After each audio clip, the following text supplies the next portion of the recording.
Audio Jungle.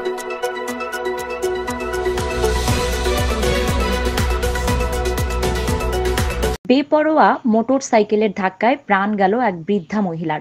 Pabna থেকে শরীফুল ইসলামের পাঠানো তথ্যচিত্রে ডেস্ক রিপোর্ট। পাবনা আমিনপুর থানাধীন পোস্ট অফিস মোড়ে গতকাল সন্ধ্যায় বেপরোয়া একটি মোটরসাইকেলের ধাক্কায় প্রাণ গেল ভানু সর্দার নামে এক বৃদ্ধ মহিলার। ঘটনাস্থলে গিয়ে জানা যায়, হাটুরিয়া জগন্নাথপুর পূর্বপাড়া গ্রামের নাসিরুদ্দিনের ছেলে নাজমুল ও তার বন্ধুরা দুইটি মোটরসাইকেল নিয়ে বেপরোয়া গতিতে নাকালিয়া থেকে নগরবাড়ি যাওয়ার পথে পোস্ট অফিস মোড়ে এ দুর্ঘটনাটি ঘটে। এ সময় দুইটি মোটরসাইকেল সহ নাজমুলকে আটকে রাখে এলাকাবাসী। এদিকে ভানু সর্দারের অবস্থা আশঙ্কাজনক হওয়ায় দ্রুত তাকে হাসপাতালে নিলে কর্তব্যরত ডাক্তার তাকে মৃত বলে ঘোষণা করেন। এ ঘটনাটি শুনে দ্রুত ঘটনাস্থলে আসেন জাতশাখিনী ইউনিয়ন পরিষদের চেয়ারম্যান আবুল কালাম আজাদ মানিক। এ ঘটনাকে অর্থের বিনিময়ে ধামাচাপা দেওয়ার চেষ্টা করছেন নিহত ভানু সর্দারের পরিবার সহ এলাকার গণ্যমান্য ব্যক্তিবর্গ। এখান থেকে আমি দোকানের ভিতর থেকে দেখতেছি গাড়িটা কমপক্ষে ধরেন 100 টান ছিল, আর ওই বৃদ্ধ মহিলা রাস্তা পার হয়ে যাচ্ছে। যাওয়ার পথে মনে করে উনি পার হয়ে চলে গেছে, অলরেডি চলে গেছে। যাওয়ার পথে তারপরে যদি গাড়িটা যদি একটু ডান সাইডে একটু যদি ইয়ে করে তাহলে আর এই অ্যাক্সিডেন্ট হয় না। তারপরেও যায় পায়ে একবার মারিয়ে দিছে, পা হয়েছে মারিয়ে দিছে। মহিলা তো সঙ্গে সঙ্গে ধরেন একবারে পড়ে গেছে। তা আমি দোকান থেকে বের হয়ে যায় হারিয়ে বাড়ি বাড়ি ফিরে মেয়াজ ফলে ডাক দিয়ে বললাম যে আপনি ইয়া করেন, ওই মাথায় পানি টালেন। মাথায় পানি টালার পরে তারপরে বললাম যে পানি ঢেলে তো উপায় নাই। পরে বললাম যে তাড়াতাড়ি এখান থেকে যে আসে আপনি এখান থেকে নিয়ে যান, তাড়াতাড়ি তাকে হাসপাতালে নেওয়া হয়। তো এক সিএনজি উঠে এখানকার লোকজন দিয়ে মানে হাসপাতালে পাঠানো হয়েছে, বুঝছেন। এই তারপরে শুনতে পারলাম যে জোরে বলবা, নাম কি তোমার? মোহাম্মদ নাজমুল হোসেন রিপন। হ্যাঁ, মোহাম্মদ নাজমুল হোসেন।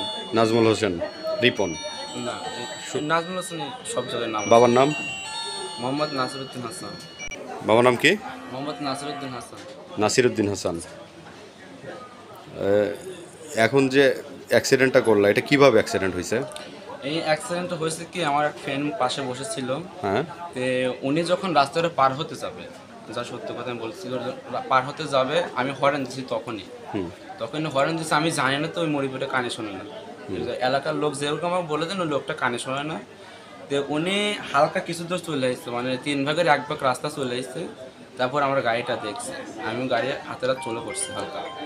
চলে করার পরে উনি এখন উনি যেহেতু খারাইছে ওই জায়গা, মানে প্রথমে একদম খারাইছে, আমি বাম দিয়ে চলে যাবো, আমার রাস্তা তো বামে।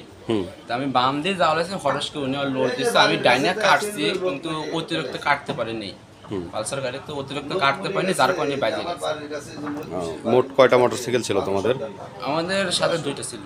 2টা মোটরসাইকেল ছিল। একটা আমার অনেকখানি পাশে ছিল। আচ্ছা, মোট লোক ছিল কয়জন তোমরা 2 মোটরসাইকেলে? 2 মোটর ছিল, ওটা একটা ছিল, আমারটা ছিল 2 জন। মানে তোমার গাড়িতে কে কে ছিল? আমার গাড়িতে আমি আর আমার এক ফ্রেন্ড ছিল। নাম কি ওর? ওর নাম ফাহাদ। ওর বাবার নাম কি? বাবার নাম কুরমান আলী বেশমত। বাসা কোথায়? বাসা আমাদের এলাকায়। এলাকা কোথায়?